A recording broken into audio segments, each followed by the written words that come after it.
Là, j'interviens sur une climatisation mobile split avec le condenseur qui est déporté. Et on a une liaison frigorifique à la base qui est préchargée lorsqu'on l'achète. Et le problème, c'est qu'elle ne produit plus de froid. Donc là, ce que j'ai fait au préalable, j'ai retiré le capot sur le côté puis à l'arrière pour avoir accès à la prise de pression. Donc là, j'ai branché mon manifold à ma pompe à vide pour la tirer au vide mais flexible et mesurer la pression. Ce que je vais faire avant même de tirer au vide, c'est que je vais passer un petit coup là mon détecteur de fuite. Et là, j'ai bien du R407C. Il est valable pour le R407C. Donc je vais le passer surtout à ce niveau-là. Donc le compresseur lui fonctionne, le ventilo aussi, on n'a pas de problème. Alors, ici, on n'a rien. Au niveau des soudures,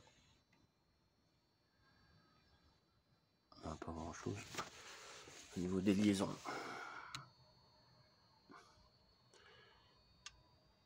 j'ai rien.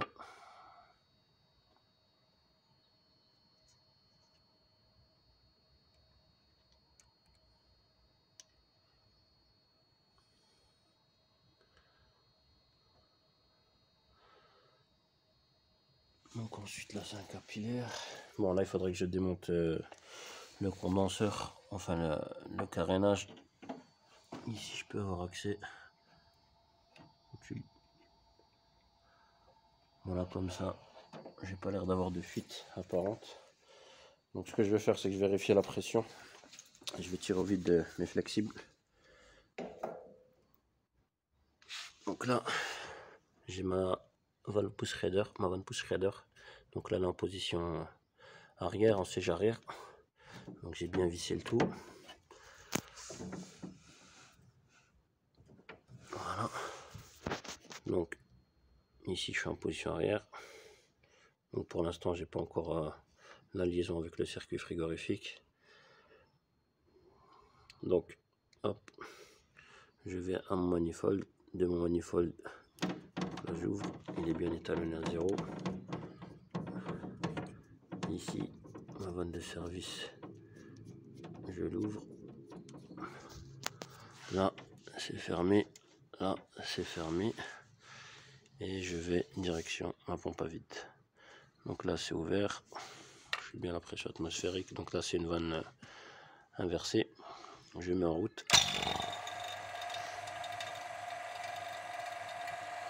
Donc là comme ça c'est bien ouvert. C'est une vanne inversée.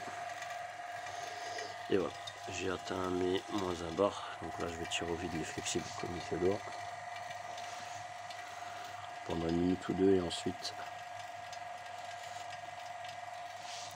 on va actionner le shredder. Donc là après quelques minutes c'est bon. Je coupe là. Hop.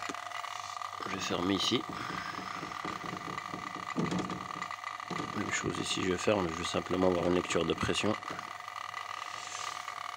Et j'éteins ma pompe à vide. Et là, je vais actionner. Et je vais voir. Donc là, je mets ma pose siège avant. Et je vais avoir une lecture de pression. Et je n'ai strictement... Ah. Alors, j'ai oublié d'ouvrir cette vanne. Donc, alors j'ai rien. Mon circuit il est vide. Bon, il a dû rester un petit peu de gaz. Mais là, voilà, j'ai même pas atteint les 0 bars. Donc en ayant tiré au vide les flexibles, le simple fait d'avoir rempli les flexibles là, j'ai rien. Donc je vais tirer au vide l'installation. Et on va mettre sous azote.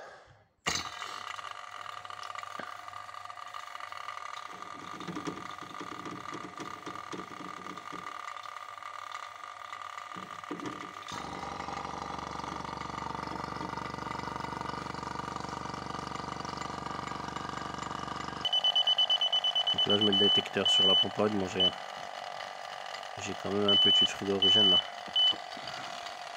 J'ai encore quelques grammes, pas grand chose.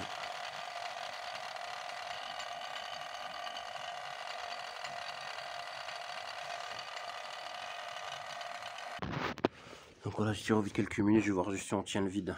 J'aurais pu me passer de cette étape là, puis directement mettre sous azote. Et on va juste voir si ça tient le vide.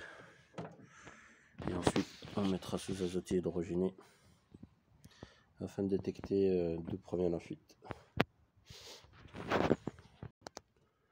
Alors sur la plaque signalétique, je lis la charge 880 grammes de R407C et j'ai un BP 1,2, enfin 12 bars et un HP 24 bars.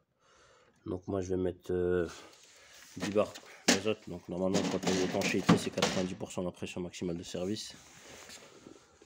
Donc là 42 bars, je pourrais monter à 42 bars, je vais simplement mettre 10 bars. Pourquoi? Parce que j'ai mon mano ici, je l'ai raccordé à ma BP. Donc je vais simplement mettre 10 bars. On verra si on a quelque chose à 10 bars déjà. Ensuite je passerai sur le HP pour voir et je mettrai un petit peu plus de pression. Mais en tout cas, là, tous les cas, déjà pour pas abîmer le mano, je vais m'arrêter à 10 bars. Donc j'ai préparé ma bouteille, mon mano détendeur. Donc là je suis à 10 bars. Ici je vais ouvrir tout doucement. Donc là c'est ouvert, c'est ouvert, c'est ouvert partout. Et je vérifie au niveau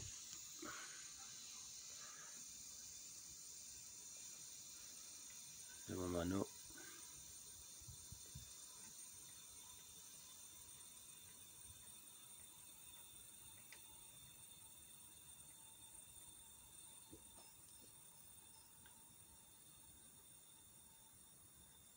Ah, j'entends quelque chose.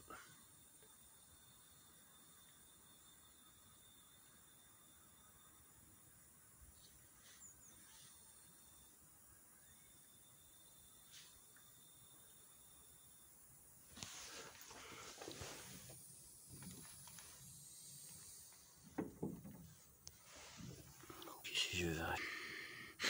Donc là je vois, je l'entends d'ici, hein, donc voilà. D'où provient la fuite. Tout simplement. Donc le système ici est fuyard. Donc il n'y a plus qu'à le remplacer.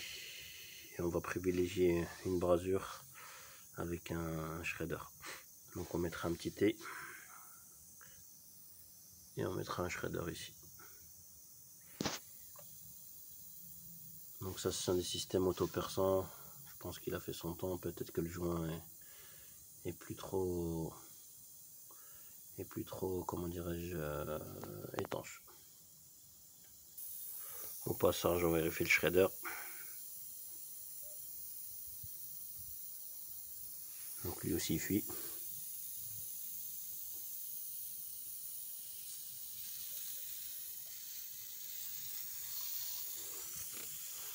Donc on a la totale. Donc voilà. Il n'y a plus qu'à réparer.